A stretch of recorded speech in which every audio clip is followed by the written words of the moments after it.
A Gazeta Operária está ouvindo. Já coloquei, mas não tem som. Sim. Deixei o negócio do...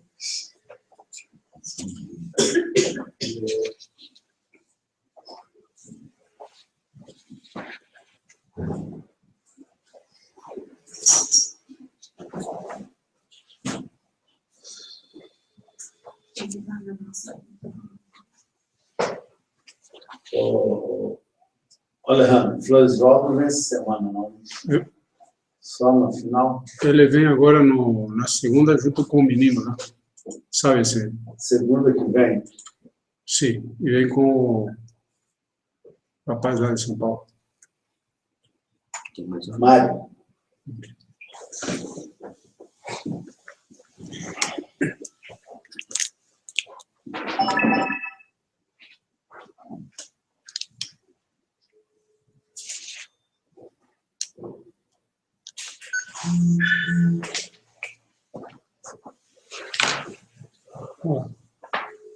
Vamos começar então. Então, boa noite. Estamos com mais uma Hangouts da LPS.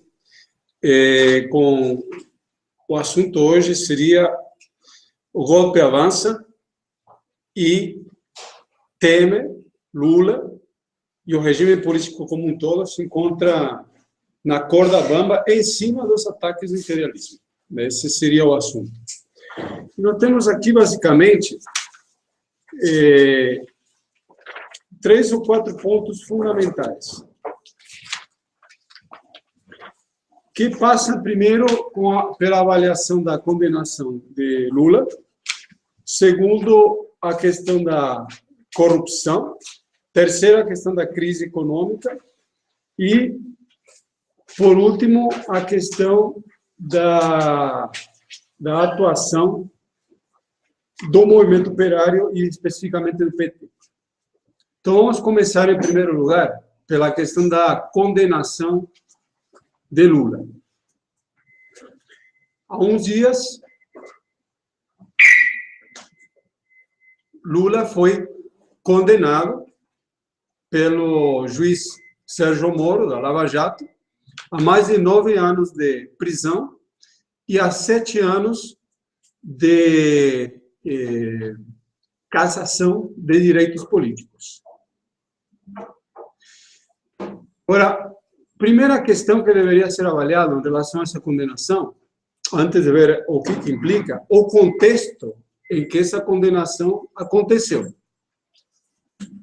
E o contexto se relaciona com um fato muito grave que acabou sendo camuflado, que foi a aprovação da chamada reforma trabalhista. Chamada reforma porque, mais do que uma reforma, é um verdadeiro massacre dos direitos dos trabalhadores. A condenação de Lula, então, portanto, ela providencialmente, ou seja, com uma coincidência, e em política as coincidências não existem, ela camufla esse grande ataque da reforma trabalhista. Vamos primeiro avaliar a questão da própria condenação de Lula. O que isso implica para a candidatura Lula e também o que isso implica para a situação política geral. Em primeiro lugar, o primeiro grande fato indiscutível, por isso tem um ponto onde a gente vai falar sobre a questão da corrupção, é que Lula ele está sendo condenado por um juiz de primeira instância, por enquanto, sem provas. Esse é um fato. Ele está sendo condenado por indícios que estão sendo, tem como origem a delação premiada do ex-presidente da OAS, o Leo Pinheiro, em cima do caso do triplex. Então, em cima dos indícios apresentados por Leo Pinheiro, sem prova nenhuma, jurídica, o Lula está sendo condenado a esse tempo de prisão, só que com um detalhe, também muito providencial.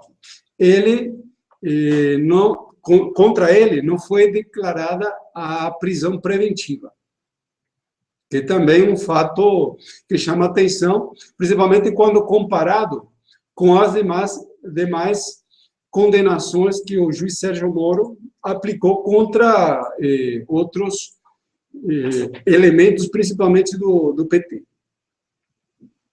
Segundo ponto é que surge a pergunta: Lula fica inviabilizado juridicamente com essa condenação? Sim, não e por quê? Em primeiro lugar, para Lula ser inviabilizado para as eleições de outubro de 2018, ele precisaria ser condenado na segunda instância. E não somente isso, ele precisaria ser condenado em segunda instância pelos 3 desembargadores da 8ª turma do TRF4, Tribunal Regional Federal 4, de Porto Alegre. Isso é muito importante entender. Ou seja, se Lula ele for condenado na segunda instância, não por unanimidade, e sim por 2 dos 3 desembargadores, cabem ainda os chamados embargos probatórios. Exatamente, embargos declaratórios. Ou seja, a sentença poderia ser objeto de questionamentos, ou seja, de questionamentos em cima de esclarecimentos, só que ainda em cima de uma jurisprudência que vem do Supremo Tribunal da Justiça.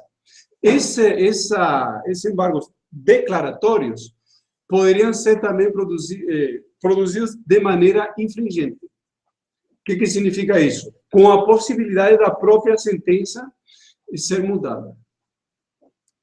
Ou seja, em resumo, é uma condenação, mas que não uma condenação, em princípio, totalmente já consolidada. Ela passa por uma série de mecanismos intermediários. E aqui vamos discutir um pouco os prazos. O prazo médio que o TRF4 tem aplicado na segunda instância, nas sentenças de Moro, do juiz Sérgio Moro, tem oscilado em torno de 1 ano. E olha a coincidência aqui, muito importante. Ele foi condenado em julho. Julho mais 1 ano, dá julho de 2018. E o que significa julho de 2018? Significa que em julho de 2018 começam as convenções partidárias. Ou seja, a partir do dia 15 de julho, os partidos que têm a personeria jurídica, os 26 que atuam aliás, os 35, que tem 26 atuam no parlamento e 35 são os partidos legalizados. No dia 15 de julho começam as convenções partidárias e a partir daí tem um problema. Existe também uma jurisprudência, porque tudo isso também é tudo meio que no limbo. É jurisprudência daqui, jurisprudência de lá. De que quando a convenção partidária valida o candidato, a lei de ficha limpa não seria aplicada. Então, nós teríamos ali 2 detalhes em relação à condenação de Lula. Primeiro, que ele deveria ser condenado por unanimidade pelos 3 procuradores, desembargadores do TRF4. E segundo, que deveria ser feito antes do dia 15 de julho de 2018, para ele ser completamente inviabilizado, só que com um detalhe. Ele ainda, para ser preso, se ele for condenado no TRF4, nele se aplica a ficha limpa. Então, ele já não pode concorrer mais. a presidência, as eleições à presidência da República. Mas ele não vai para a cadeia ainda. Ele teria que, essa sentença pode ser recorrida ao Supremo Tribunal Federal. Bom, o que esse relato todo, em relação ao contexto jurídico da condenação de Lula, nos leva a avaliar? Primeiro, que a questão jurídica faz parte de um problema maior, que é um problema político. Por exemplo, contra Lula, não existe somente um processo do triplex. Tem mais 5. 2 deles estão com o Sérgio Moro, mas outros 2 estão em Brasília e mais um está em São Paulo. Então, o próximo que acho que já entrou como processo é a questão do sítio de Atibaia. Né? Tem aquele outro sobre o terreno da Odebrecht, comprado para o Instituto Lula. Tem aquele outro da questão de Angola, corrupção em Angola sobre a Odebrecht, que o Lula teria impulsionado. Né? Já tem toda uma série de processos em andamento. E esse é muito importante, nos casos suecos. É um pouco estranho, porque assim, o Brasil comprou, durante, acho que o primeiro governo Dilma, fechou a compra dos casas da Saab, que seria a empresa sueca de fabricação de aviões. Venceram, inclusive, os aviões Rafale, franceses. E foi um negócio bilionário, essa compra. Né? Não me lembro o número exato, acho que foi uns 3, 4 bilhões de dólares. 4, né? E a Saab, um dos diretores da Saab, ele fez uma doação de 2,5 milhões de reais para um clube de rugby, onde quem encabeça esse clube é um dos filhos do Lula. Ou seja, tem uma coisa meio esquisita ali, né? Ou seja, uma compra bilionária que geraria uma suposta propina disfarçada de 2,5 milhões de reais. É estranho, não fecha muito. Então, isso também leva a refletir que as acusações, como um todo, contra Lula, em primeiro lugar, elas colocam em pauta a própria jurisprudência brasileira, o próprio arcabouço jurídico. Para aplicar essa condena contra Lula, foram usados mecanismos que não são intrínsecos ao arcabouço jurídico brasileiro, como, por exemplo, a teoria do domínio dos fatos, que ela virou jurisprudência com o mensalão, a AP 470, quando Joaquim Barbosa aplicou essa teoria, que é uma teoria elaborada por um alemão chamado Klaus Rochin, na década de 60, para condenar os criminosos de guerra nazistas. E eles transpuseram essa teoria para aplicar aqui também. Então, seria mais ou menos assim. Se você é o líder, dirigente, o chefe de uma organização, e um subordinado, um militante da organização, comete um crime, você deveria ser condenado, porque supostamente você deveria saber. Isso é um problema bastante grave, né? Que, levando em conta as 3 leis que foram, inclusive, aprovadas durante os governos Dilma, cria uma situação extremamente crítica em relação às liberdades individuais e conforma uma boa parte do chamado estado de exceção no momento, que seria a ditadura brutal do judiciário, que nesse momento está colocada, inclusive, contra os demais poderes do Estado brasileiro, o poder executivo e o poder legislativo, o parlamento, né? Então, e aí seria bom sempre lembrar a lei antiterror, a lei das organizações criminosas e a lei anticorrupção. Ou seja, 3 leis que conformam um verdadeiro vale-tudo, né?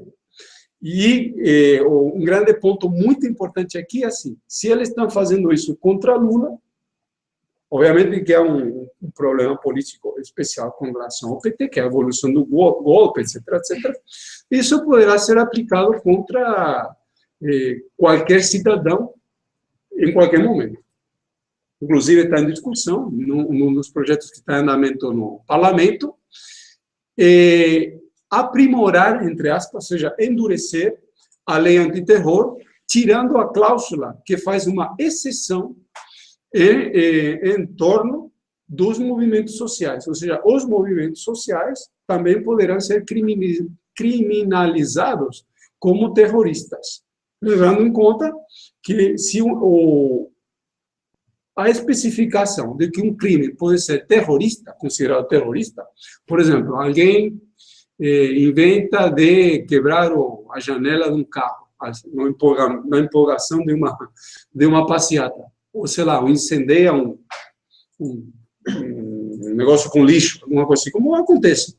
Ele, se for considerado como um ato terrorista, poderá ir até 25 anos para a cadeia. E uma consideração totalmente subjetiva. Dito isso, é muito importante considerar o seguinte: a condenação do Lula, ela é uma condenação subjetiva, baseada em indícios, que deve ser totalmente repudiada como um ataque da direita, imposto pelo imperialismo, contra as poucas liberdades que ainda tem no Brasil. E, como ressalva, dizer o seguinte: a defesa do Lula, que deve ser intransigente, porque a defesa do arcabouço jurídico, das liberdades individuais, poucas que nós temos, não tem nada a ver com a defesa da política de Lula de conciliação de classes. São duas coisas diferentes, né? Dito isso, nós deveríamos trabalhar um pouco mais o que se entende por corrupção. Agora, nós primeiro trabalhamos a consideração jurídica do problema. Vamos agora à consideração política da corrupção. Um fato que, não sei se quem está assistindo o vídeo, quem está aqui pessoalmente acompanhando a palestra, perceberam, hoje foi publicado, bom, eu li isso no jornal El País, que é um jornal espanhol, não sei se saiu na imprensa brasileira, principalmente porque a Rede Globo camufla isso aí. Mas Ricardo Teixeira, que é o ex-presidente da CBF, Confederação Brasileira de Futebol, foi condenado pela justiça espanhola e ele foi emitido um pedido de prisão internacional. Isso é muito importante de considerar.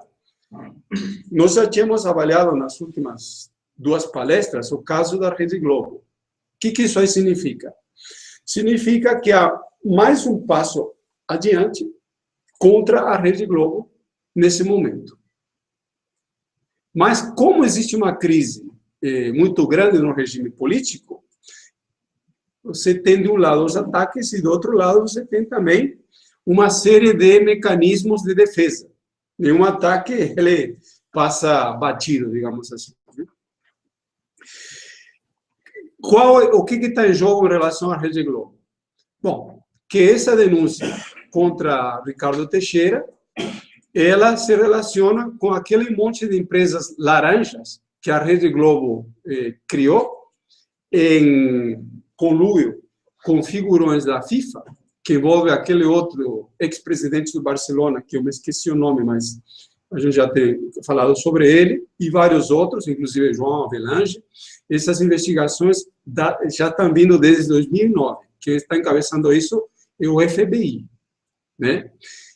Lembra que também em 2012 ou 2014, o FBI foi na Suíça, estourou uma reunião da FIFA e levou preso para os Estados Unidos 10 figurantes da FIFA, inclusive um brasileiro, que está preso nos Estados Unidos até hoje. Isso para... Maria, exato, Maria. Isso aí leva a pensar que esse abuso jurídico não é somente no Brasil, é um abuso internacionalizado. Tá? Mas o ponto é assim, que por trás do problema jurídico você tem um problema político. O FBI, avançando nas investigações, está atacando a Rede Globo. E a Rede Globo, por quê? De fato, não está atacando a Rede Globo, está atacando a família Marinho, né? E nós já demos o outro dado, que não sem qualquer coincidência, nos últimos 2 anos, a família Marinho, ela repassou para os bolsos deles, dos 3 irmãos, né, que são os donos, nesse momento, da Rede Globo, alguma coisa assim como 5 bilhões de reais da própria Rede Globo, o que é uma operação anormal, levando em conta que a Rede Globo ela está com problemas recorrentes desde 2002, mais ou menos. Quando Lula assume o governo em 2003, nós já conversamos nas palestras, já colocamos, que foi o principal cabo eleitoral de Lula foi o FHC, que estava com a língua de fora no segundo governo, fez um acordo, né, para que o Lula ganhasse. Tanto assim que a cúpula dos tucanos foi junto em 2002 com o próprio Lula e vários elementos do PT para conversar com os empresários, grandes empresários norte-americanos, inclusive o próprio George Bush. E, nesse sentido, foi resgatada a Rede Globo, foi uma das condições desse repasse, porque foi uma coisa negociada, a tarefa de resgatar a Rede Globo. E quem resgatou a Rede Globo foi Antônio Palocci. Por quê? Porque ele era o ministro da Fazenda. Eu estava assistindo um vídeo do Henrique Amorim nesses dias, onde ele está dizendo que, em uma entrevista, estava a Dilma, estava a Palocci, etc., e um jornalista perguntou a Dilma, quem resgatou a Rede Globo? E aí a Dilma fez assim, apontando para Palocci. Não é nenhuma novidade.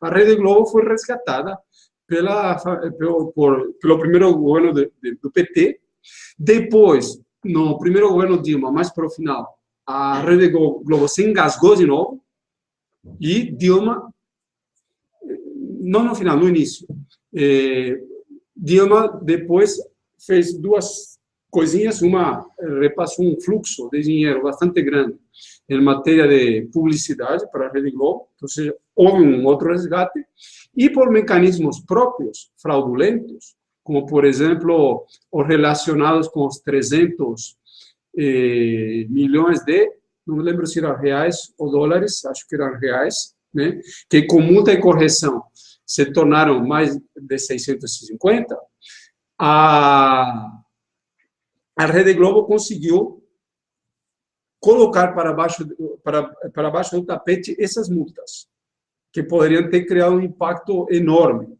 em relação à própria saúde financeira da empresa. O que está acontecendo é que, nesse momento, a Rede Globo também está numa situação complexa, difícil.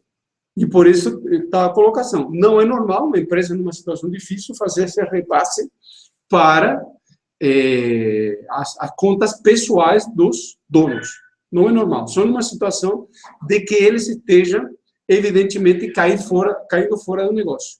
E eles estão querendo cair fora do negócio. Já há uma negociação para que Carlos Slim, o dono da Embratel, né, que de fato seria supostamente o segundo ou o primeiro homem mais rico do mundo, não é nada disso, ele é um laranja, ele é uma espécie de, como chama esse nosso Brasil, equibatista, né, tem grandes empresas por trás dele. Ou seja, temos uma situação de evidente corrupção aí, com uma coisa,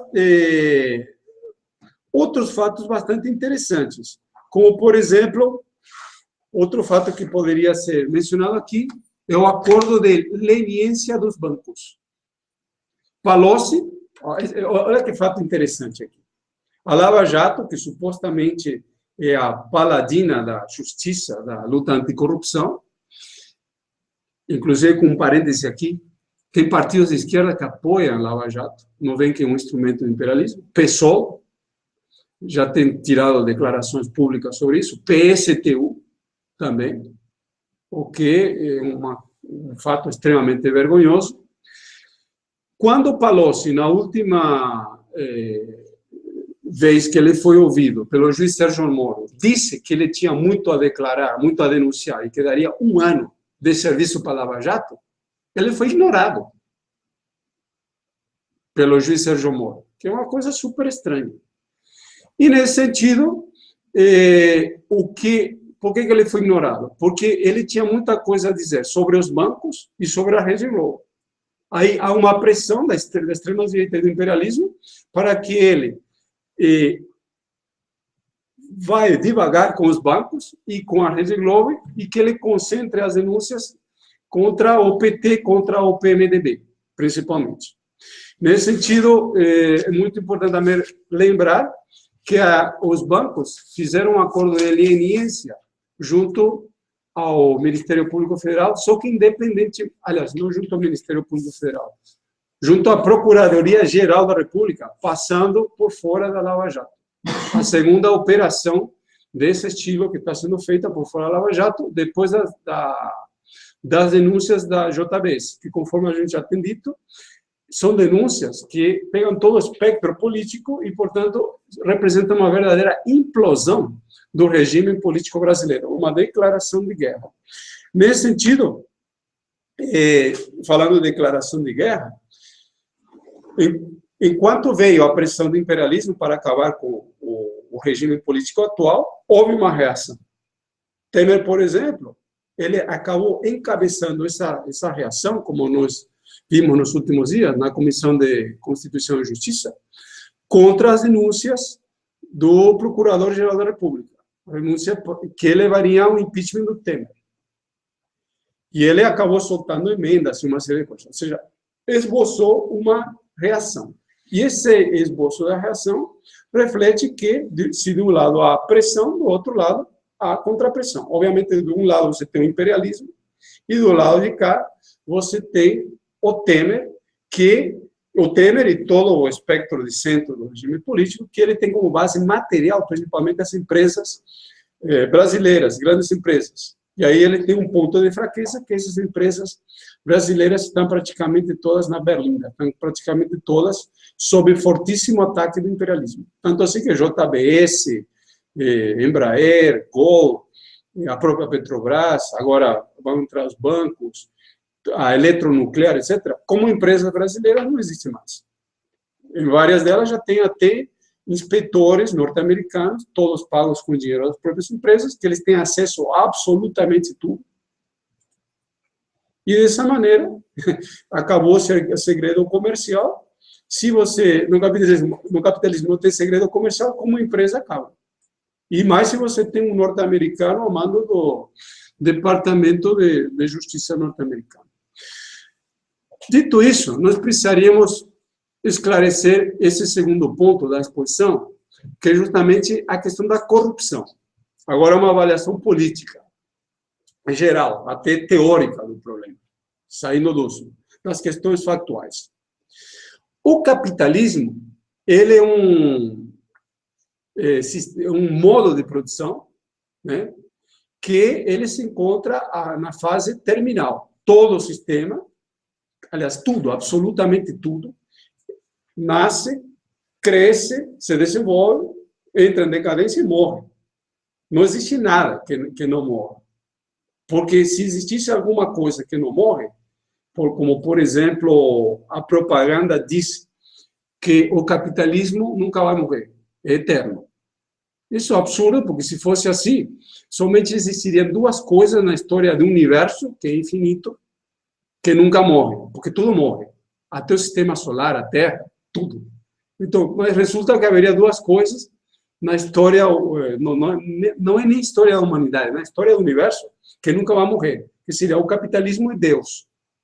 Como isso é absurdo, nós precisamos entender a etapa em que o capitalismo está hoje. Tem uma etapa de decadência total.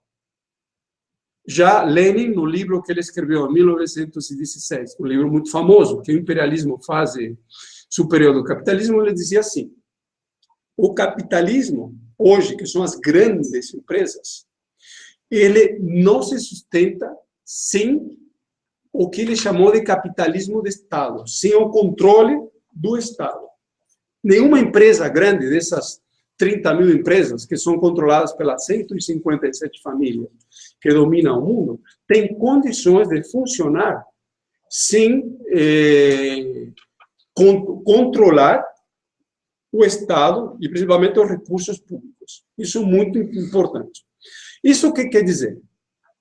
Bom, se é assim, quer dizer que a livre concorrência já não existe mais. Há 150 anos, 120 anos no mínimo. O que você tem hoje é um sistema totalmente controlado a ferro e fogo. E, nesse sentido, se essas empresas dependem do controle do Estado, existe alguma mínima possibilidade de alguma empresa não ser corrupta, dessas grandes? Possibilidade igual a zero. Porque o sistema funciona assim. E aqui deveriam fazer uma ressalva, para a gente não se confundir. Nós temos a corrupção, o que se chama de corrupção, tipo, uma grande empresa vai lá e compra um político. Corrupção. Mas também temos a corrupção legalizada. Uma corrupção onde essas grandes empresas compram os políticos, impõem a lei que eles bem entendem, e as ações posteriores funcionam em cima dessa lei. Mas será que isso, apesar de ser legal, também não é corrupção? E aí vamos dar 2, 3 exemplos, a título de exemplo, justamente. O fato de que a CIA seja o maior cartel de drogas do mundo, como, por exemplo, controla a heroína no Afeganistão, tem várias fotos na internet e até vídeos mostrando os soldados controlando o plantio da papoula, que é a matéria-prima da heroína. Isso aí é legal ou é corrupção? O fato é se pensar. O fato de que as grandes empresas em todos os países do mundo consigam obter a massa de recursos que eles bem entendem, a juros de quase zero, é legal ou ilegal isso aí? Corrupção ou não? É legal, mas na teoria não é corrupção, mas na prática é corrupção. O fato do Brasil, por exemplo, exportar minério de ferro, conforme a gente já colocou entrevistas e já fez matéria sobre isso, e que do Brasil, a tonelada de minério de ferro, que hoje está, eu vi esse número, hoje está quase a $70 a tonelada, sai do Brasil por 20% do valor. Ou seja, a 14, vale 70, sai por 14. E a nota fiscal, ao invés de ir para a China, vai para a Suíça. E Zurique é uma praça financeira de especulação, né? E os grandes bancos depois colocam os outros 80%, e entram na especulação financeira. Isso é corrupção, não é? O fato de que o IBP, Instituto Brasileiro do Petróleo, controlado pelas multinacionais do setor petrolífero, tenham comprado em 2009 meio Congresso para esvaziar o marco regulatório do pré-sal, como de fato esvaziar, e corrupção não é. E assim sucessivamente. Ou seja, a corrupção, como conclusão, é inerente ao sistema capitalista. Então, o sistema capitalista, na fase atual moribunda, não tem como não ser corrupto. Ele é corrupto inerentemente.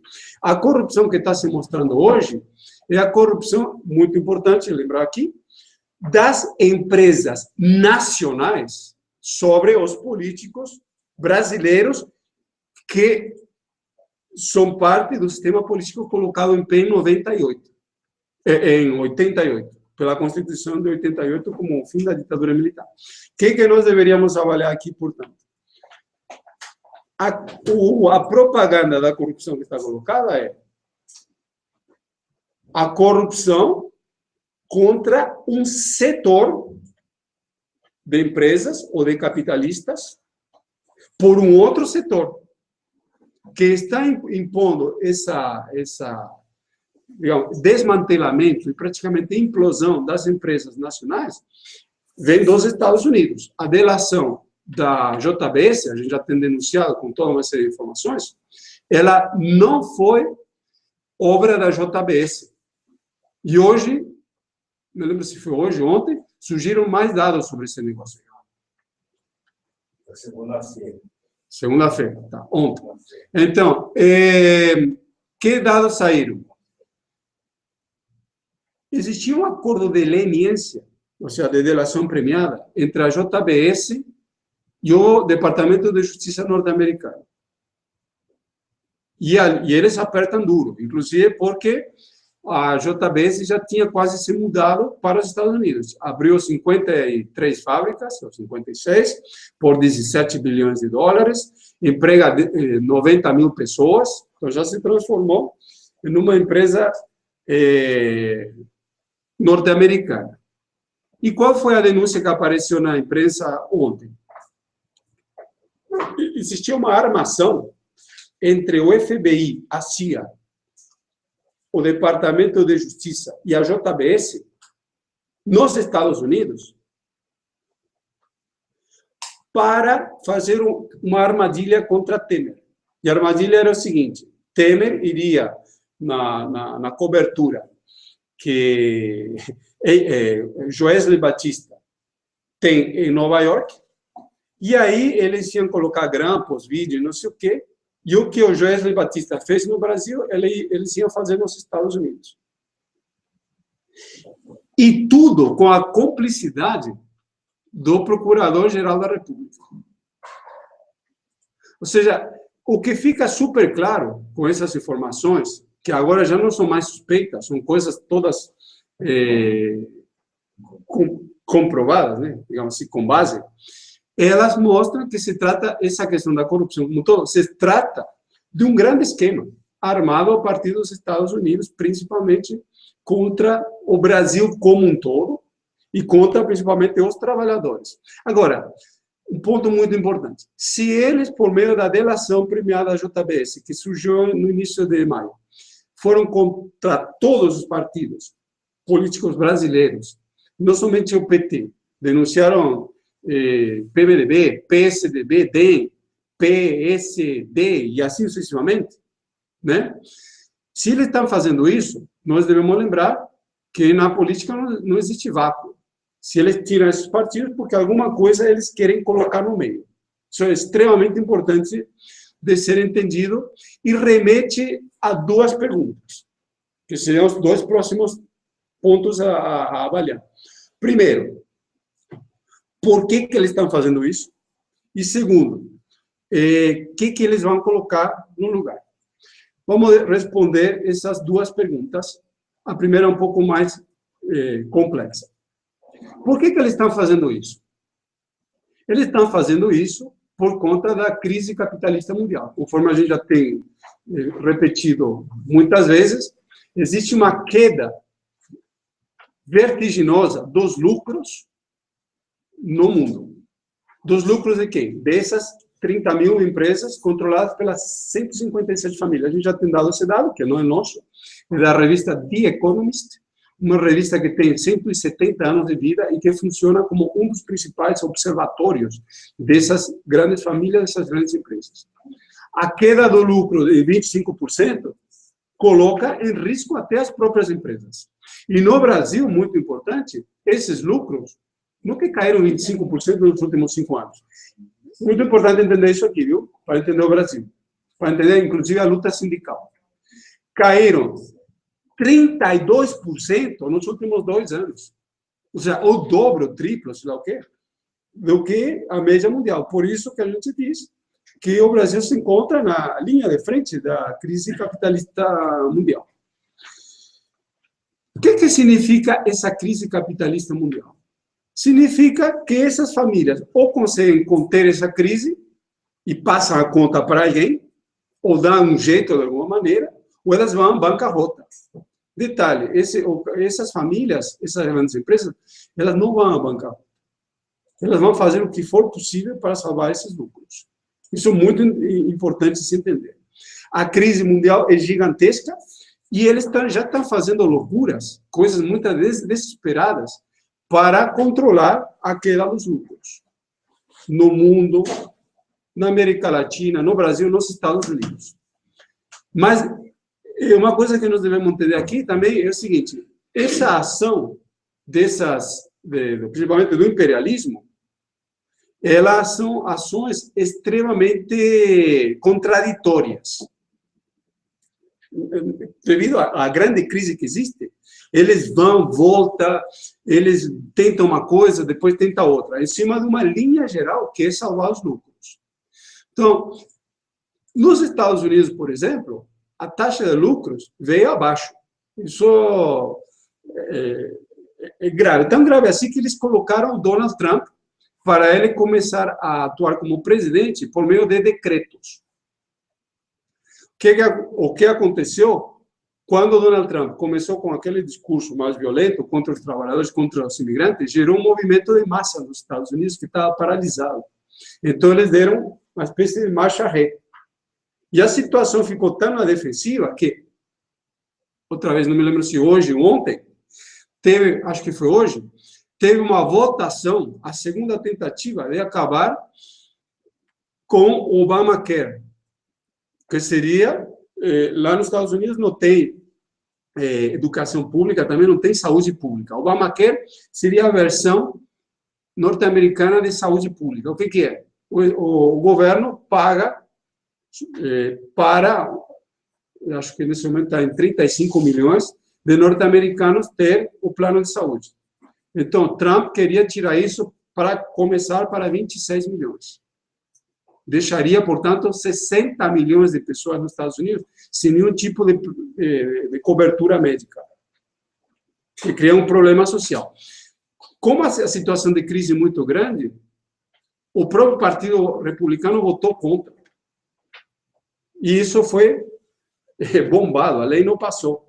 Que significa que o governo Trump cada vez mais está se transformando num governo de crise. Inclusive porque ele está tendo uma atuação internacional extremamente, vou colocar um adjetivo aqui, confusa, né? Não firme. Então, vamos ver aqui a atuação dele, de novo, na Síria e na Europa. Isso é muito importante porque ali onde que a loucura ou a confusão do governo Trump aparece mais claramente.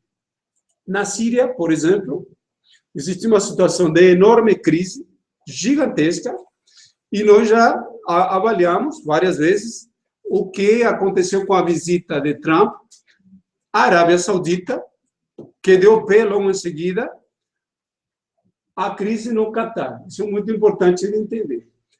Então, está aparecendo ali, Catar é aquela penínsulazinha, mas é o segundo país com a maior renda per capita do mundo por conta do gás.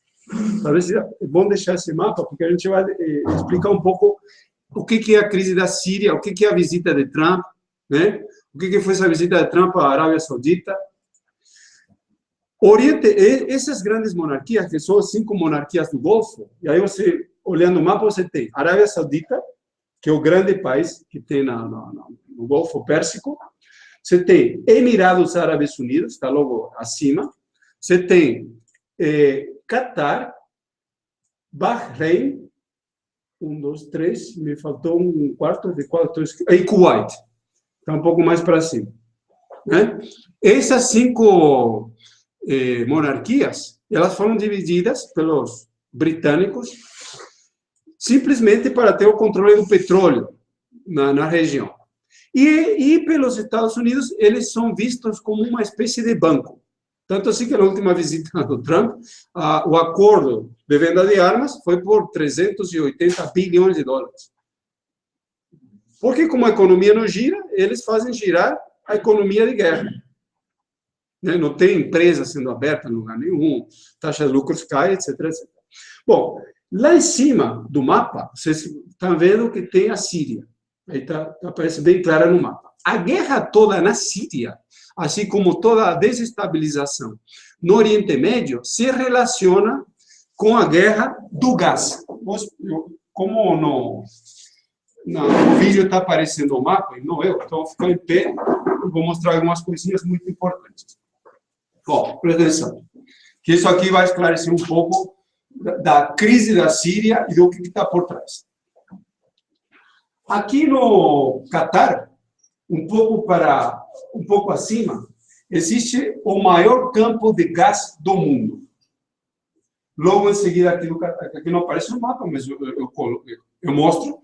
Tem aqui uma coisa que se chama North Dome, em inglês, seria Dom do Norte, e um pouquinho mais por aqui existe um campo de gás enorme chamado South Pars, ou Pars do Sul.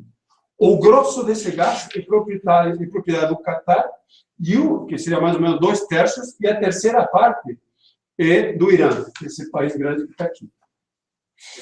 Qual é o problema da Síria? O que gerou a guerra da Síria? Que é um país fundamental que está aqui, que entrou em crise em 2011. Na Síria, isso aqui é muito importante de se entender, estoura um movimento de massas real em 2011 como contágio das revoluções que tinham acontecido no Egito e principalmente na Tunísia, que estouraram grandes movimentos de massa por conta da crise de 2008. Só que esse movimento de massas, em um mês e meio, mais ou menos, foi rapidamente infiltrado pelos serviços de inteligência da Arábia Saudita, do Catar, da Turquia, dos Estados Unidos e parcialmente dos europeus. E aí começaram a surgir aqueles grupos guerrilheiros, tipo Al-Nusra, você deve ter ouvido falar, que é Al-Qaeda na Síria, o Estado Islâmico, que isso todo mundo conhece. O Estado Islâmico, de fato, foi uma criação da Síria. Ele foi criado a partir da Al-Qaeda no Iraque, que na época se chamava o Estado do... Como era? Al-Qaeda do Iraque e do Levante. O Levante é esse pedaço aqui entre a Síria e o Iraque. Né? E aí, esses grupos começaram a tentar derrubar o governo de Bashar al-Assad. Esse governo, não que seja um anjinho nem nada parecido, esse governo reprimiu a sangue e fogo as grandes manifestações que estouraram aqui embaixo, numa cidadezinha perto de Israel chamada Dara. Está aqui em algum lugar? Isso aqui está escrito em árabe, não aparece.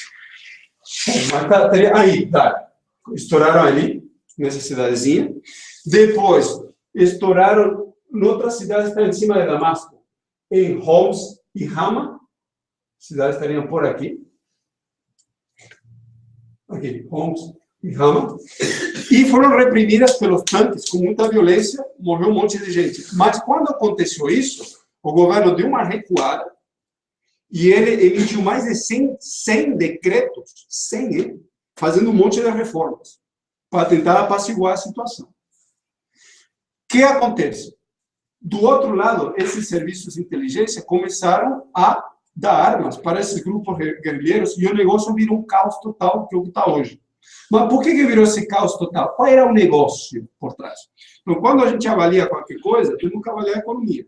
O negócio era o seguinte, o Catar, que está aqui embaixo, ele queria, até tinha proposto para Bashar al-Assad, ele tem muito interesse em mandar gás, ele iria por aqui o gás, ia pela Arábia Saudita e depois entraria na Líbia, na Síria, e da Síria via Turquia e iria para a Europa. Ou seja, a disputa toda aí é o fornecimento de gás para a Europa. Qatar quis fazer isso, mas Bashar al-Assad, em 2009, não deixou, não quis, porque ele estava amarrado com acordos com russos. E também com o Irã. A minoria, o Bashar al-Assad, ele pertence a uma minoria chamada Alawita, que faz parte do que você já deve ter ouvido falar, dos xiitas. Até na própria... É uma questão religiosa. Eu, por exemplo, eu estive no Irã e fui numa mesquita lá para perguntar, que eu queria saber, assim, em primeira mão, pela visão de um deles, qual é a diferença entre os sunitas e os xiitas. É a mesma diferença entre, sei lá, um evangélico da quadrangular e um evangélico da universal. Os dois são pentecostais, a diferença é mínima. Aí era porque um reivindica o filho do profeta de não sei o quê e outro reivindica o tio. Mas por aí a diferença. Ou seja, o problema não está na questão religiosa. Essa questão religiosa começou a estourar depois da invasão do Iraque pelos norte-americanos. Até aí a coisa estava mais ou menos controlada. Existia uma diferença mínima, mas é uma diferença mínima. E o grande ponto é assim, o Irã também está muito interessado em fornecer gás para a Europa a partir de Pars, esse campo que está em cima do Catar aqui, que iria pelo Irã, Iraque, Síria, Turquia, Europa. E por que os russos entraram em jogo defendendo, aqui é muito importante para entender esse marasmo todo, por que os russos entraram defendendo o governo sírio aqui? Justamente porque os russos dependem, em grande medida, do fornecimento de gás para a Europa. Eles fornecem por várias vias, né? Mas principalmente tem um gasoduto que vem aqui de São Petersburgo, está por aqui, eu volto para cá, em frente à Estônia. Ele fornece gás aqui pelo Mar Báltico, vai para baixo e cai lá na Alemanha. Ele já tem um gasoduto chamado Nord Stream 1, e eles estão construindo contra as sanções dos Estados Unidos o Nord Stream 2, para duplicar o fornecimento. Todos esses detalhes que eu estou colocando aqui são extremamente importantes, porque eles revelam o que está por trás do estouro de uma eventual, bem possível, novo conflito militar em larga escala. Os Estados Unidos, por exemplo, estão tentando evitar a qualquer custo que os russos forneçam gás pelo segundo tubo para a Alemanha. E colocaram sanções contra isso aí. Só que quem está construindo isso é a Gazprom, que é russa, mas também tem empresas alemãs e empresas austríacas. E a Áustria é muito ligada à Alemanha, só fazem fronteira, inclusive. Está vendo aqui? Principalmente aqui com a Bavária, aqui capital Munique, a diferença nacional e cultural é quase zero. As mesmas raízes. Mesmíssima raiz, mesma coisa. A diferença seria assim, tipo, sei lá, mineiro e capixaba. A diferença é mínima, entendeu? E isso aqui demonstra, esse detalhe que falei sobre a Alemanha, que aquela frente única que tinha entre os Estados Unidos e as demais potências imperialistas, principalmente a Alemanha, está chegando ao fim. Começaram a aparecer uma série de contradições, tem aquilo que a gente já analisou entre multas e contramultas, de que uma empresa do lado, que o governo do lado aplica multa contra outra, por exemplo, os Estados Unidos contra a Volkswagen, a Alemanha contra a Apple, e aí vai, né? E aqui já tem um sintoma de que a coisa não é tão simples. Essa guerra aqui do gás também é importante e explica um outro fator que está ali no bolo do possível estouro de uma guerra em grandes proporções. A Rússia, só um pouquinho, aqui tá bom, um pouquinho menos, aí. A Rússia, que é um país gigantesco, ela sempre buscou, desde a época do Pedro o Grande, que era um czar, que ele fez grandes reformas na Rússia, a aliança com a Europa, sempre. Não por acaso, Stalin também buscava uma aliança com a Europa. E Putin também busca uma aliança com a Europa. E, de fato, existe uma certa aliança com a Europa. Tanto assim que os alemães estão indo por fora dos Estados Unidos para fazer isso aí. Putin esteve na França com Emmanuel Macron, logo depois, foi o primeiro presidente, logo depois que ele se elegeu. Também é significativo isso. Só que adicionar mais um ponto. O russo, nesse momento, tem uma aliança muito grande com os chineses, em cima do que a gente já tem avaliado de maneira mais profunda, o chamado novo caminho da seda, que são mecanismos de envio rápido de mercadorias da China para a Europa, usando como pivô a Rússia. E esse novo caminho da seda são trens bala, que passam, tem um que vai aqui pelo Cazaquistão, depois Moscou, depois desce para a Alemanha. Depois também tem a via do Ártico, via marítima. Tem outra que é aqui pelo canal de Suez. Ou seja, você já começa a ter uma série de contradições, mas o ponto fundamental é o seguinte: os europeus, eles estão entrando nesse negócio no caminho da seda também. Ou seja, Você, por uma parte, tem o bloco Estados Unidos-Europa. E, por outra parte, você tem outro bloco, Rússia, China, também entra o Irã, entra o Paquistão, Índia de uma maneira super contraditória, porque nenhum bloco ele é fechado. São todos blocos por dinheiro, por interesse. Então, eles estão com um pé aqui e outro pé lá. Mas o ponto é, tudo isso está levando a uma situação muito conflituosa, extremamente conflituosa. Aí vai o Donald Trump, bota mais lenha na fogueira aqui na Arábia Saudita, que é um risco do caramba, um risco violento. Eles atuam na Síria, os russos, os russos sim, e também os norte-americanos. Eles têm acordos, mas também tem toda uma série de contradições. Essa situação que eu estou mostrando para vocês, eu vou resumi-la num número, para que a gente consiga fazer a conexão com o Brasil. O número é o seguinte: o preço do petróleo chegou a $110 o barril em 2012.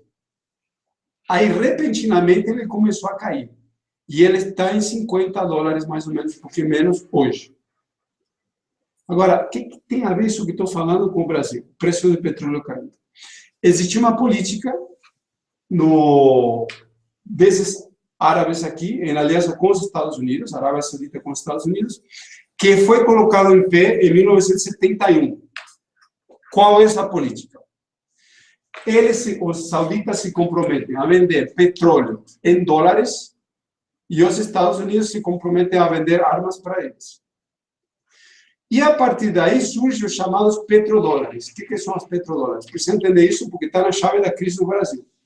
Os Estados Unidos, eles, para manter esse sistema deles, um sistema totalmente falido, hoje, eles estão endividados até dizer chega, eles precisam ter a condição de poder imprimir moeda ou digital, o que for, do jeito que eles conseguirem o máximo para eles poderem manter o financiamento da máquina de guerra, do complexo industrial militar. Quando eles fortalecem essa aliança com a Arábia Saudita, eles criam um problema também. Qual é? Aumenta a crise no Oriente Médio. E essa crise da guerra do gás, olha aí os números que aparecem. Aí recomendamos todo mundo acessar isso aí. Por exemplo, essa dívida pública norte-americana, quase 20 trilhões de dólares. 20 trilhões de dólares dá um pouco mais da terceira parte da produção mundial anual. Né? Aqui, dívida dos estudantes, dívida das hipotecas, dívidas pessoais, aí você começa a somar tudo isso aí, o endividamento norte-americano é alguma coisa assim como 1,5 a produção mundial. Produção mundial. Ou seja, eles estão numa sinuca de bico, porque a dívida, olha esse númerozinho, aumentando o tempo inteiro. Está aumentando cada vez mais. E tudo que eles estão fazendo são operações meio malucas. Assim. Estão procurando. Então, o que eles fazem? Eles fazem manobras para tentar se salvar da crise. Tá? Então, esse breve relato que eu dei sobre uma situação super complexa, obviamente tem muito mais coisa por trás, que a situação no Oriente Médio, demonstra de que é a crise dos Estados Unidos, principalmente, e do capital, no geral, no mundo, que leva às ações no Brasil. Se a Arábia Saudita entra em crise e a questão dos petrodólares quebra, sabe o que acontece? Automaticamente.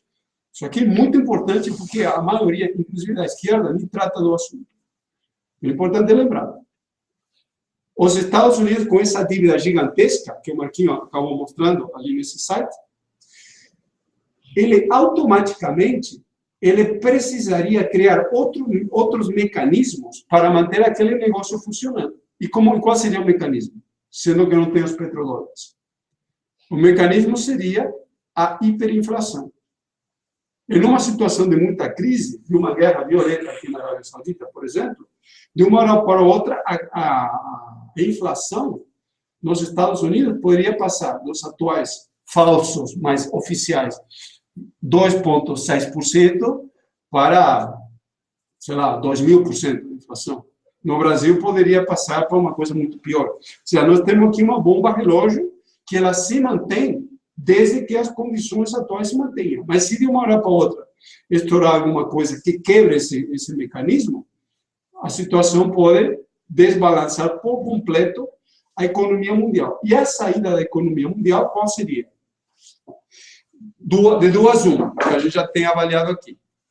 Ou a economia mundial, quer dizer, a sociedade mundial vai para uma revolução, então a saída seria pela via revolucionária, quebrando todos esses mecanismos parasitários, ou iria para uma saída sui generis, que seria, sui generis, entanto, seria a saída normal do imperialismo. E qual é?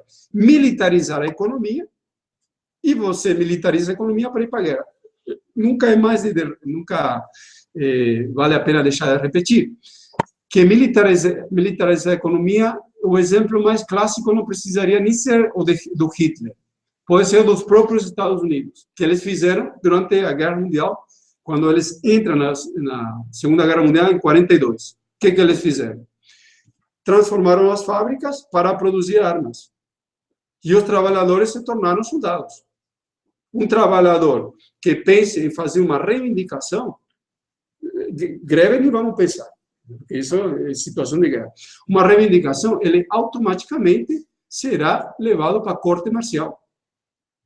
Então, a saída real é essa, onde ele acaba com a militarização da economia, com as greves, com o movimento operário, com o movimento social, insufla ainda o sentimento nacionalista, destrói patriotismo, destrói uma parte da economia e depois, no esforço de guerra, ele acaba reconstruindo.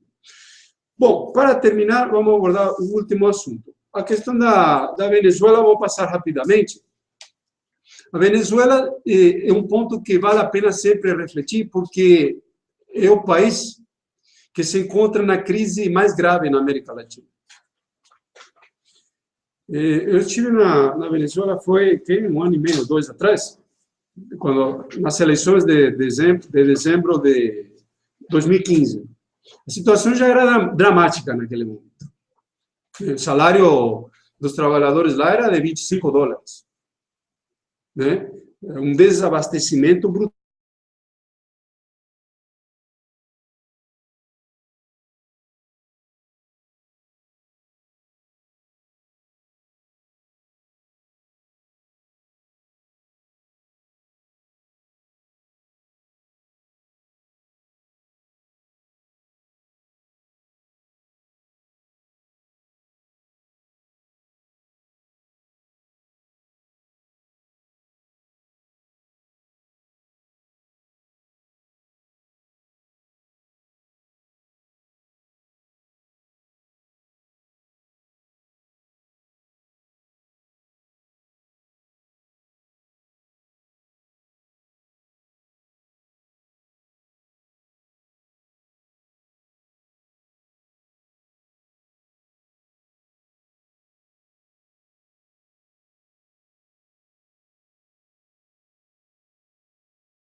está muito controlada pelo chavismo, que nem, por exemplo, o PT controla os petroleiros, mas, ao mesmo tempo, numa situação de crise, isso aí tende a se radicalizar. E aí o governo chavista, o que ele está tentando fazer? Por meio da Constituinte, ele está tentando criar uma nova Constituição para procurar uma saída para a crise. Qual seria essa saída? Ele está querendo a saída econômica permitir uma coisa que na Constituição bolivariana, chavista, de 99 não tem, é a possibilidade da PDVSA, empresa do petróleo, poder ter concessões, poder atuar com empresas estrangeiras diretamente. E por aí ele teria um fôlego de dinheiro para ter uma sobrevida.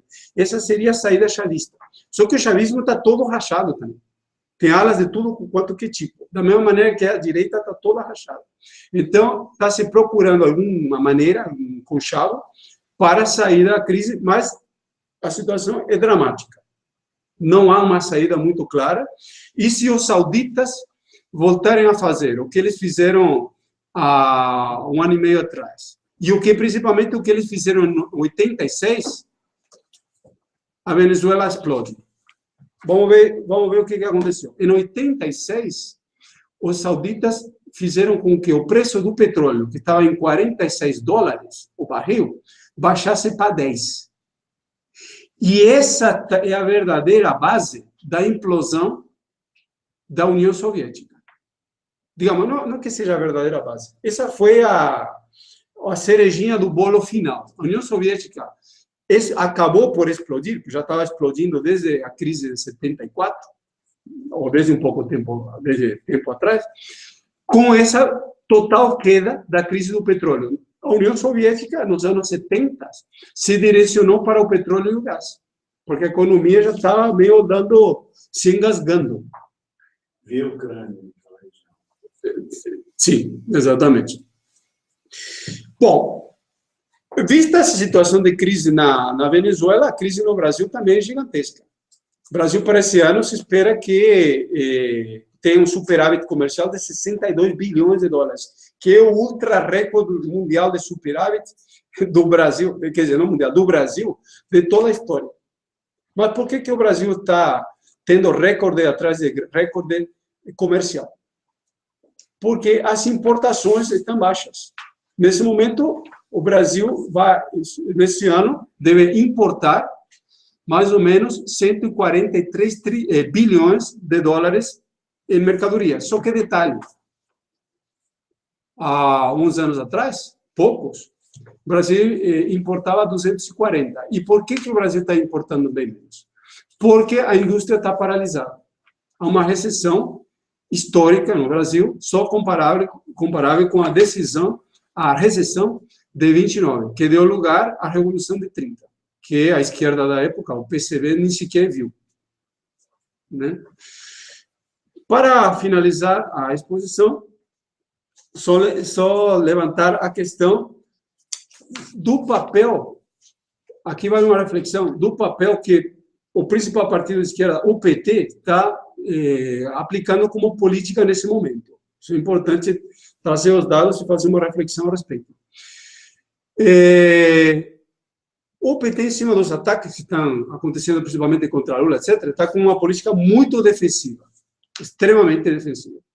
E, de fato, nos bastidores, existe uma aliança com toda uma série de contradições com Temer. O PT não quer que Temer caia, que é óbvio, nem o centro como um todo quer que o Temer caia. Eles querem que o Temer continue se desangrando e ver o que consegue nas eleições de 2018. E aí, para o PT, em cima de um cálculo mais frio, teria duas opções. Ou Lula consegue se candidatar, e aí só depende do imperialismo, né, porque aí bastaria jogar muita pressão contra aqueles 3 desembargadores, e o Lula não se candidata, entra em ficha limpa. Por exemplo, entre outras coisas. Né? Mas pode ser, também aqui seria uma suposição, de que até a sentença do Moro, a gente não tem certeza, é uma suposição, de que não colocou Lula na cadeia, um pouco poderia ter sido para não insuflar e não criar um mecanismo de descontentamento social e de desestabilização do regime maior. Mas, por outra parte, pode ser, vamos ver o que acontece, que o Lula seja mantido ali, tático. Ou com uma carta na manga, se num momento dado, em cima dos ataques, a classe operária entra em ascenso, Lula pode ser uma peça, porque o único elemento do regime que tem alguma ligação com a classe operária é Lula, mas ninguém. Isso por uma parte. E também existe uma outra hipótese, dentro dos cenários possíveis, que Lula seja permitido de se candidatar, só que permitido com um monte de acusações contra ele, etc., meio tentando queimar o filme dele de toda maneira possível, na tentativa de aplicar uma derrota brutal contra o Lula, porque lembra que também agora a ala centro do regime, na qual o PT estaria incluída, não tem mais a verba do Caixa 2, que a verdadeira verba para as campanhas eleitorais vinha do Caixa 2. Há, nesse momento, uma negociação na qual está o Temer, PT e toda a ala de centro, inclusive uma boa parte do PSDB, que estão tentando aprovar uma reforma política com um aumento enorme de verba para as campanhas. Tem isso também, tem um movimento nesse sentido. Então, nós teríamos que ver para onde que isso vai. Há uma luta colocada no meio. Mas o que nós não podemos perder de vista é assim, apesar de toda a luta colocada, que a gente não sabe qual fim que isso vai dar, porque é a vida real, né? A vida real é a vida real, né? O imperialismo tem um drama. Ele precisa salvar os lucros do grande capital. Ele enfrenta pedras no caminho, enfrenta a resistência, como todos esses, porque ninguém vai abrir mão dos privilégios assim do nada. Mas também devemos lembrar o seguinte: quem é o dono da loja? Quem é o dono do grande capital? Quem é o dono do governo brasileiro? O imperialismo. O Temer, ele não se planteia em fazer um governo por fora do imperialismo. O PT também não. É um governo de conciliação de classes. O que eles propõem? No caso do PT, é dizer o seguinte: eu entro no governo e posso ter a possibilidade de repetir o governo Lula. E, com isso, manter a situação. E eu faço, por exemplo, a tentativa de fazer o que Dilma tentou. Dilma tentou fazer a reforma da Previdência e entregar a Petrobras. Eram duas condições que ela tentaria fazer, só que não evoluiu porque ela recebeu o golpe. Agora, para o imperialismo, o governo Lula enfrenta objetivamente, que nós precisamos avaliar coisas sem emoções, em primeiro lugar. Precisamos avaliar a coisa friamente. Para o imperialismo, a volta de Lula ao governo, dada a correlação de força atuais, cria um problema, que é um governo caro. E um governo caro e lento. Esse que é o problema do Lula, basicamente, sendo objetivos, porque para o imperialismo é só negócios. Se o imperialismo conseguir de Lula, para ele seria fantástico, porque mantém a classe operária mais tranquila.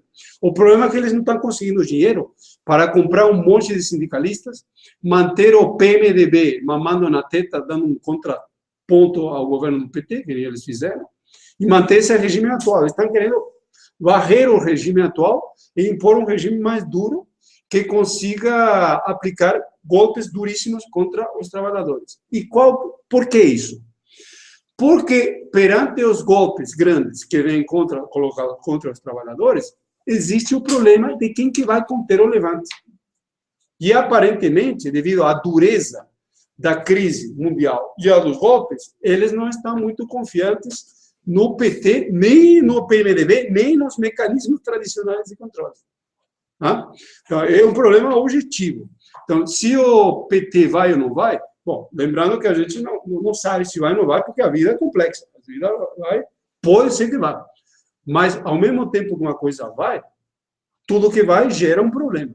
Se eles vão, por exemplo, de Lula, eles têm um problema da questão de que ele fica com o bico na mão, de como fazer com a economia, com esse problema que eu coloquei. Agora, se eles vão de golpe de Estado, que é a terceira etapa do golpe, nós estamos na segunda, só pode ser, por fora do parlamento, bonapartismo, policial, ditadura burocrática policial. Não seria ainda um ato institucional número 5. Seria o que Marx descreve bem no 18 Brumário, que é um texto que nós estamos estudando, que é assim, quando as contradições de classe ficam muito violentas, como estão começando a ficar aqui, você viu o Temer e toda essa ala centro se insurgindo contra o imperialismo.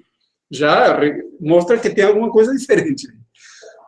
Pode surgir um Bonaparte, uma Carmen Lúcia, por exemplo, por fora do parlamento, para tentar controlar a situação e, via a ditadura burocrática policial, impor um grande golpe contra os trabalhadores. Para o imperialismo, essa que o problema seria, mas tem que ver.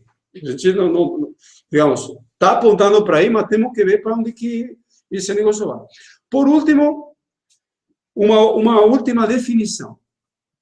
A política do PT, a gente qualifica como política de frente popular. O que significa, objetivamente, lembrando aqui que nós precisamos fazer análise científica do problema. Política de frente popular, objetivamente, é o seguinte, conforme Lenin e Trotsky explicaram. É um governo, ou um partido político, que atua, de alguma maneira, direta ou indiretamente no governo, aplicando a seguinte política. Ele faz conciliação de classe, portanto, uma aliança, com setores da burguesia mais fracos, isso é importante, ele faz aliança com setores da burguesia mais fracos, só que ele tem uma base operária, seja por meio de mecanismos, sindicatos ou coisa parecida, mas a base operária sempre funciona como base eleitoral. Precisa contemplar bem isso aí. Então, é um governo que, na teoria, seria maravilhoso para a burguesia, porque consegue manter o controle da classe operária, gerando eleições, ilusões democráticas, eleitorais, controlando os sindicatos, etc. Agora, se o imperialismo está quebrando isso,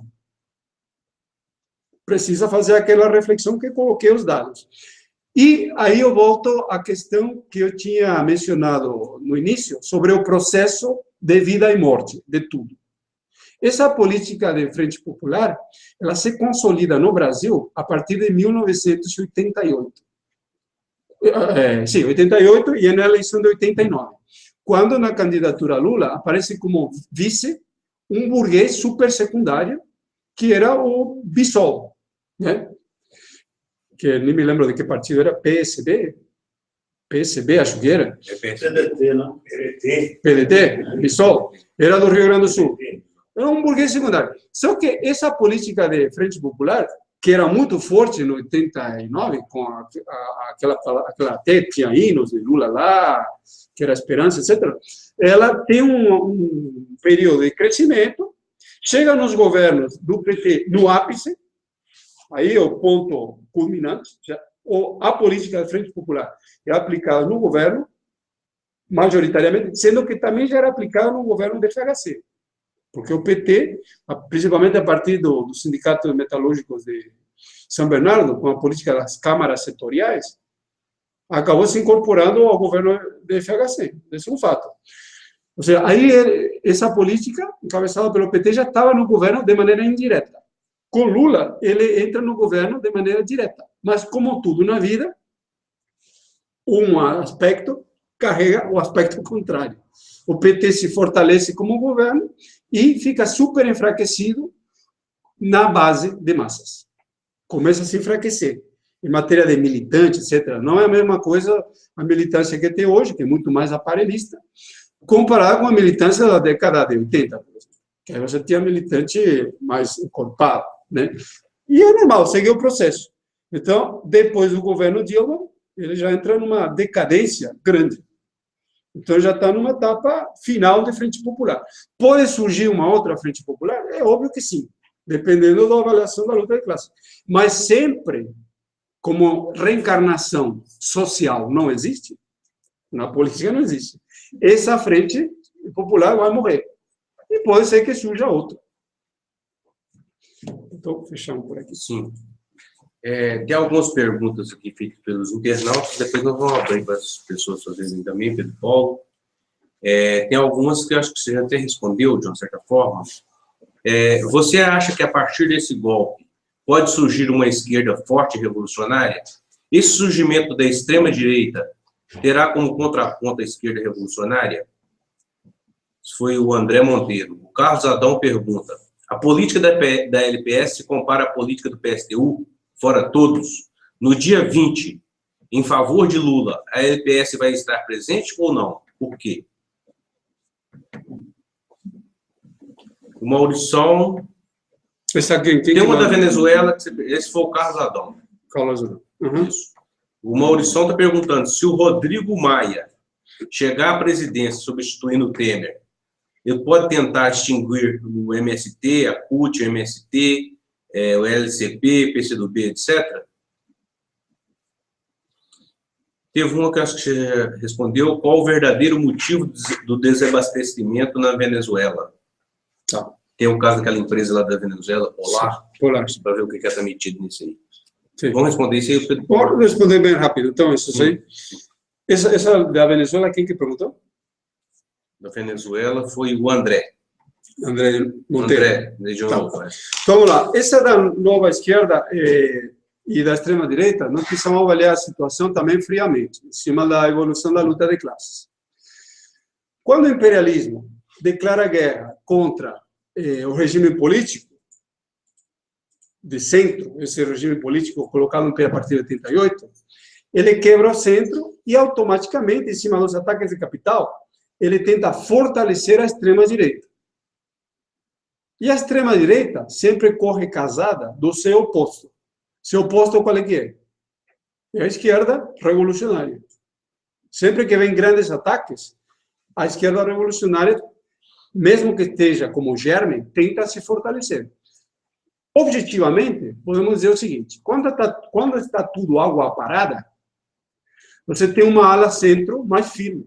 E a esquerda tende a ficar meio que parada também, o grau de burocratização maior, bem maior, e assim sucessivamente, que é normal porque está tudo parado. Só que, quando começam a vir as pancadas, a classe operária, mesmo que ela possa ser contida durante um período, ela tende a se movimentar. Né?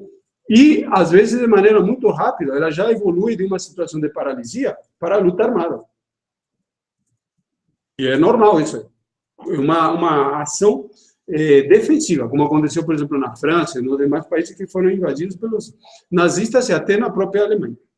Então, essa pergunta, André, a resposta é, obviamente, que sim, que vai surgir, evidentemente, uma nova esquerda no Brasil e no mundo, só que, dessa vez, será uma nova esquerda.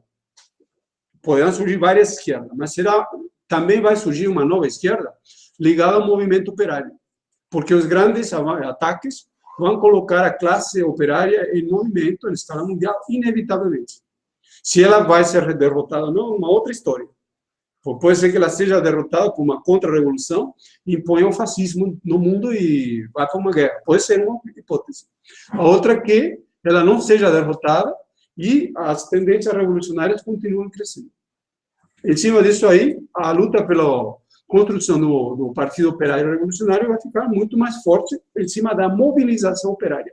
Nesse momento está meio paralisado por conta da paralisia operária, isso é normal, e por isso o nosso papel, que a gente se coloca como nosso programa, inclusive na LPS, é atuar como um grupo de agitação e propaganda para levar essa política para frente. Sobre a questão do fora todos, do Carlos Adão, nós somos a favor do fora todos no seguinte sentido: deve ser colocado em pé a palavra de ordem fora Temer, mas também os outros que estão vindo por trás, seria fora Temer e todos os golpistas, que é a nossa palavra de ordem. Só que nós não colocamos a palavra de ordem eleições já, porque consideramos que essas eleições já só podem ser eleições golpistas. Na tal circunstância, na tal conjuntura, com o judiciário totalmente controlado pelo imperialismo em primeiro lugar e por alas da burguesia nacional em segundo lugar, onde ele controla o poder judiciário e o parlamento, isso só pode dar lugar a resultados golpistas. Imperialismo quer ter eleições, até isso aqui vale para os petistas. Chamar eleições já, com Lula já quase ameaçado para ir para a cadeia, é estranho. Ou seja, isso não é, evidentemente que não é uma saída. O PT coloca, a gente até entende porque o PT coloca isso como uma política, porque é um partido eleitoral, normal fazer isso. Mas como saída para os trabalhadores, isso não é uma saída, eleições já. Como nós tínhamos explicado na primeira parte da exposição, Carlos Adão, você pega o vídeo e vê no início, nós somos totalmente contra os ataques que a extrema-direita está colocando contra Lula. Nós não teríamos nenhum problema em defender o Lula publicamente e onde for preciso em relação a esses ataques. Nós, inclusive, estivemos em Curitiba quando Lula foi depor com Sérgio Moro, né? E nós somos totalmente contra os ataques a Lula. Somos totalmente contra a prisão dos dirigentes do PT, que estão presos de uma maneira totalmente truculenta, de uma maneira absurda, né? Contra a própria legislação burguesa e, inclusive, se baseando nas prisões preventivas, que deveria ser usado como um método de prisão preventivo, e aqui está sendo usado como um elemento de prisão coercitivo, para arrancar delações, coisa parecida. Então, nós somos totalmente contra esses ataques contra os direitos elementares, as poucas liberdades individuais que ainda existem. Só que, um detalhe que nós também colocamos no início, o fato da gente ser contra os ataques a Lula e a classe operária no geral, e as liberdades democráticas, não quer dizer que a gente seja a favor da política de conciliação de classes do PT. Nós somos contra essa política, porque nós achamos que o que está colocado nesse momento é unificar os trabalhadores. O PP vai falar daqui a pouco, seria importante que ele falasse sobre o segundo semestre, sobre as categorias que vão entrar na campanha salarial, etc., e ele responde melhor esse aspecto. Sobre a terceira pergunta, do Maurição, sobre a questão do Maia. Maia seria, se de fato, porque aqui também nós não podemos nos achar assim, na pretensão de saber o que vai acontecer. Nós temos que apontar o que pode acontecer, dada a correlação de forças que pode mudar. Está tudo apontando assim, que eles estão trabalhando com duas opções nesse momento. Nesse momento. Uma poderia ser manter o próprio Temer.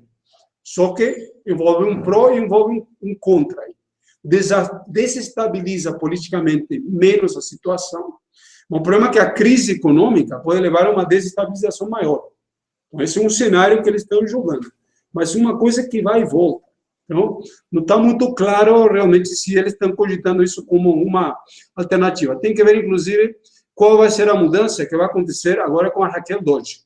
No dia 15 de setembro, a política do Rodrigo Janot, em princípio, ela estaria sendo mudada pela nova Procuradora-Geral da República, que ela, conforme a gente analisou, vai tentar moralizar um pouco esse vale-tudo das delações premiadas, mas tem que ver o que ela realmente vai fazer.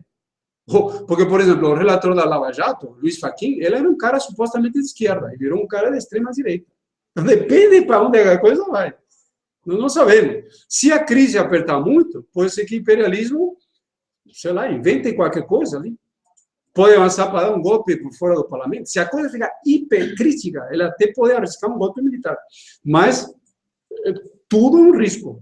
Nesse momento, o que aparenta ser os cenários mais prováveis, e mais uma vez, cenário mais provável, Temer continua se dessangrando, o que para nós seria maravilhoso, porque seria um governo de crise, né? Um governo muito mais fraco. Também envolve um risco, porque em qualquer momento pode ser baixado por meio de um golpe de Estado militar. Mas, ao mesmo tempo, abre espaço para a classe operária ir para cima. E se o Temer for derrubado por um movimento de massas, ele poderia abrir uma crise pré-revolucionária que seria o mais normal.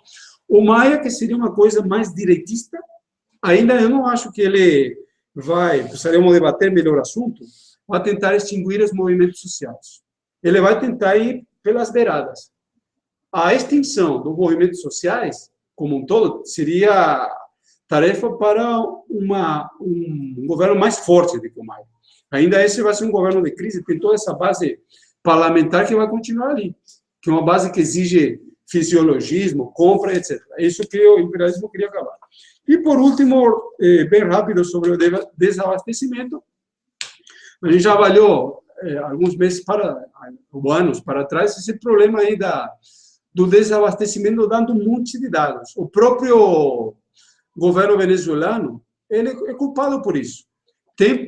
Eu coloquei, por exemplo, vamos dar os dados que eu tenho bem precisos de quando eu estava lá. O dólar lá estava, no câmbio turismo, a 180 bolívares por dólar. Só que se você fosse no mercado paralelo, você vendia ele a 950. No mercado super controlado, ele estava a partir de 7. De 7 a 950. Só que o governo tinha uns mecanismos para controlar a produção super estranhos, o que reflete o grande grau da crise, como, por exemplo, assim. O Marquinho falou aqui da Polar, que é a principal fábrica de alimentos.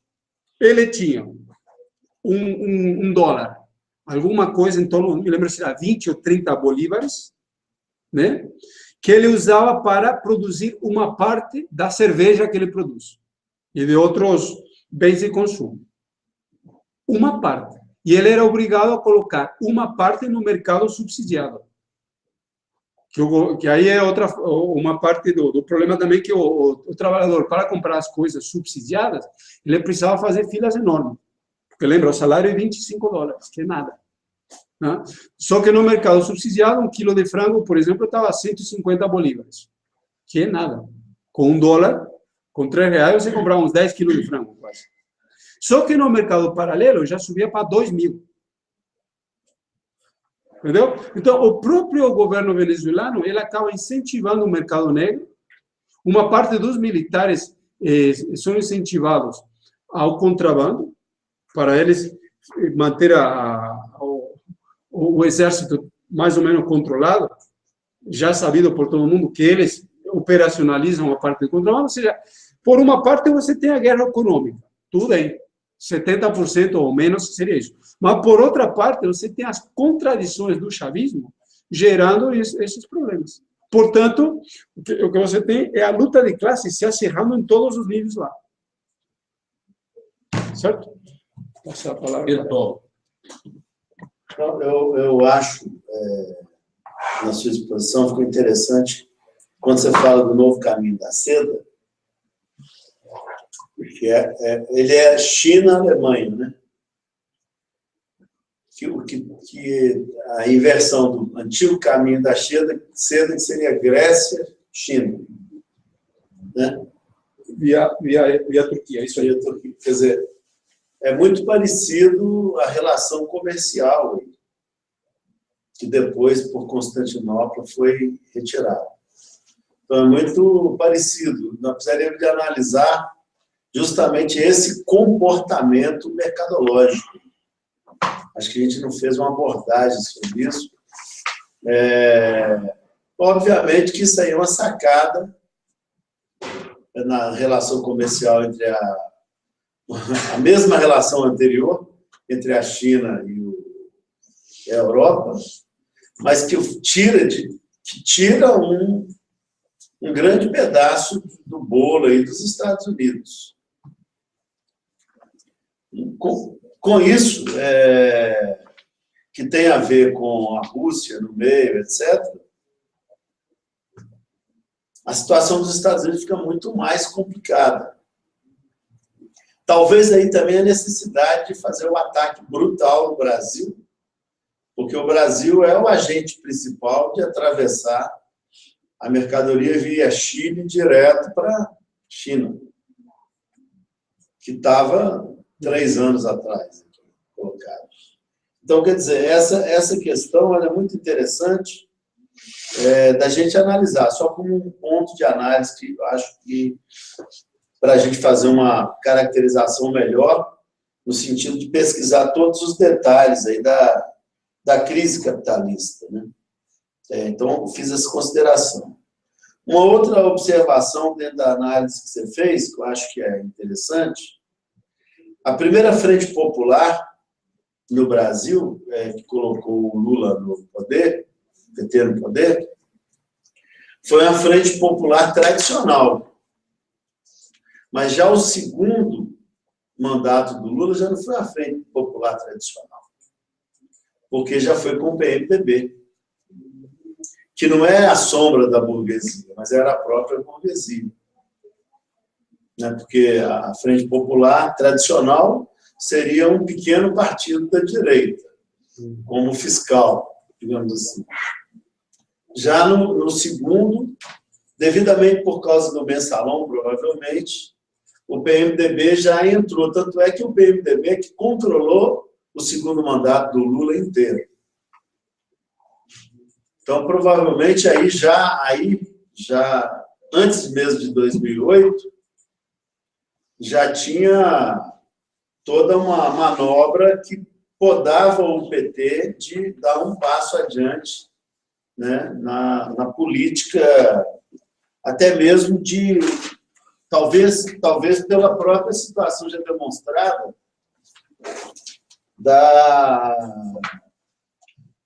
do encarecimento que era o próprio governo do PT com a Frente Popular anterior. Quando a gente fala de encarecimento do PT, a gente quer dizer o seguinte: o único partido que tem condições de acalmar as massas é o PT. Então, a burguesia dependia dessa situação do PT para acalmar. Agora, a curiosidade que está colocada, essa política que a gente falou no momento anterior, nas últimas atividades nossas, que o PT já não dá mais para ser mantido no governo pelo imperialismo, porque ele é muito caro. Mas, na medida que o Moro não manda prender o Lula e que cria uma política apenas na tentativa de inviabilizar a candidatura Lula para o mês de julho do ano que vem, porque ele está jogando em suspenso. Ele cria uma contradição para o PT administrar. Porque o PT é que lançou a palavra de ordem direta já. E o PT é que na atividade do dia 30 do mês passado é que aboliu a palavra de ordem fora Temer. Porque nas manifestações o fora Temer era muito mínimo. A política do PT não é de fora Temer, com a mesma efervescência que era em abril, por exemplo. Né? Era na verdade, de direta já. O que leva uma confusão fenomenal na classe trabalhadora, porque joga em segundo plano a luta contra a reforma trabalhista, previdenciária, etc. Você joga a eleição. Também a prisão de Lula é um balão de ensaio, no primeiro momento, no mesmo dia que você tem a reforma trabalhista, você coloca exatamente no mesmo dia o problema da prisão do Lula. O que é que sobressaiu mais? A luta contra a reforma trabalhista ou a luta contra a prisão do Lula? A nossa categoria de Correios, nós fomos a primeira categoria a fazer um congresso com 300 trabalhadores em Brasília, no exato momento que teve a reforma trabalhista. E todo o debate que tinha era contra a prisão do Lula. A política de reforma contra a reforma trabalhista, como mobilizar os trabalhadores das suas mais diversas segmentos, ficou em segundo plano. Não que ela fica escondida. Ela fica lembrada a todo momento, mas ela é relegada ao segundo plano. Em primeiro plano está uma campanha contra a prisão do Lula. Com o objetivo qual? De eleições 2018. Então, a jogada da reforma trabalhista e a jogada da prisão do Lula foi uma jogada completamente bolada pelo imperialismo para colocar em suspense a candidatura do Lula até julho de 2018. O que não quer dizer que em julho de 2018 o TRF4 pode, por 3-0, por unanimidade, inviabilizar a campanha do Lula. Como ficaria a situação da classe trabalhadora? Que vai estar jogando todas as suas fichas na eleição do PT. Que, obviamente, se não for colocado por unanimidade pelos desembargadores, poderá criar uma efusão muito grande e ser eleito Lula. Então, tudo isso daí fica taticamente condicionado à passagem ou não da segunda etapa do golpe para a terceira. Mas há 2 etapas e meia é a organização da entrega total das empresas públicas para a mão do imperialismo. Então, na verdade, o que o imperialismo fez? Com essas 2 palavras de ordem, com essas 2 ações políticas, quer dizer, que ele fez, reforma trabalhista e prisão do Lula, que não está preso, que é uma prisão de que ele não está preso, é uma condenação sem prisão, que é um negócio hilariante, inclusive, você tira a situação das lutas contra a política de privatização, coloca em foco a defesa do Lula e a eleição de 2018, e faz uma puta negociação da privatização, inclusive com setores do PT. Porque, inclusive, vários setores fundamentais do PT são favoráveis à privatização. Não podemos esquecer que toda a discussão da privatização das universidades, né, dos hospitais públicos, dos aeroportos, dos Correios, da maioria das estatais, elas foram organizadas, planejadas dentro do governo Lula. E o Lula também foi contra a questão da auditoria cidadã da dívida, ele não, mas o governo do PT. Né? Contra toda uma série de questões. Pela reforma, pela política de reformas, obviamente mais lento. Então, quer dizer, o imperialismo está usando de 2 medidas. E aí o imperialismo norte-americano, sobretudo. E eu acredito que isso seja muito em função do desdobramento da crise internacional, da luta política internacional que ele tem que travar num canto e no outro. Bom, e por último, o problema é da frente ampla, que você não tocou, mas que está colocado na ordem do dia com essa questão da prisão, da condenação do Lula, à frente ampla. Porque também o Lula pode estar consciente dessa situação, de que ele pode até vir a ser descartado em julho, mas nesse meio tempo, na medida em que os trabalhadores, sobretudo os trabalhadores ligados ao PT, a propaganda eleitoral do PT, poderão estar totalmente na discussão do Lula e, em julho, não podem sair da discussão eleitoral. E poderá ser enfiado goela abaixo para a classe operária que vota no PT, Ciro Gomes, etc. Porque aí o tempo não daria para você rearranjar uma nova discussão. Isso tudo pode ser uma coisa já negociada. Por isso, contra essa questão da frente ampla, etc., nós temos que ampliar nossa palavra de ordem para uma frente operária, que é o que nós deveríamos debater. Uma frente operária, não uma frente operária que faz conluio com a direita, como, por exemplo, o PSOL, o PSTU, os setores do PSTU, porque o PSTU está numa crise violenta. Né? Não só rompeu a questão com mais, rompeu a ruptura, mas tem vários outros setores também, na mesma linha de raciocínio, por causa dessa direitização brutal do núcleo duro do PSTU. Então, acho que nós deveríamos abrir esse debate sobre a questão da frente operária de uma maneira mais concreta. Como organizar isso? Como trabalhar isso? As palavras de ordem, você colocou a palavra de ordem fora Temer, para a resposta, não sei se é do Maurição, não sei se é o Maurição da Paraíba, se for, um abraço para ele, mas o problema nosso aí é o seguinte, nós temos uma discussão fora Temer mas não com a mesma compreensão fora todos do PSTU, fora Temer todos golpista, pelo governo dos trabalhadores da cidade do campo, que coloca na ordem do dia a luta pelo socialismo. Então, acho que é uma questão muito, muito interessante. E aí, para finalizar, toda essa discussão que nós estamos fazendo aqui, nós temos que colocar imediatamente na questão da frente operária a unificação das campanhas salariais do segundo semestre, como você falou. Nós não podemos esquecer que as principais categorias têm database no segundo semestre.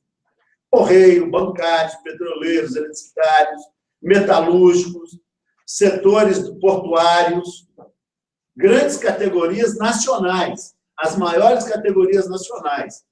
E é uma obrigação de que nós pressionemos a CUT, a CTB, a Conlutas, porque esses setores é que controlam essas categorias nacionalmente, sobretudo a CUT. Nós tiramos no INCORREP da FENTEC a necessidade de um plano de lutas e um calendário unificado entre as categorias de luta do segundo semestre. Porque tem que ter, inclusive, a prerrogativa de disputar uma paralisação geral, uma greve geral dessas categorias. É isso que vai dar condições de colocar um enfraquecimento ainda maior para o governo Temer, mas, por outro lado, um aviso para o imperialismo. A classe trabalhadora pode reagir. E se ela não reagir, for reagir sozinha, vai tomar porrada e vai perder todos os seus direitos. Ok. Fechou? Faz as considerações. Não, Fechou? fechamos. Boa noite a todos. Boa noite a todos. Terminar a transmissão. Próximas As perguntas não respondidas serão feitas pelo Alejandro amanhã, bem cedinho.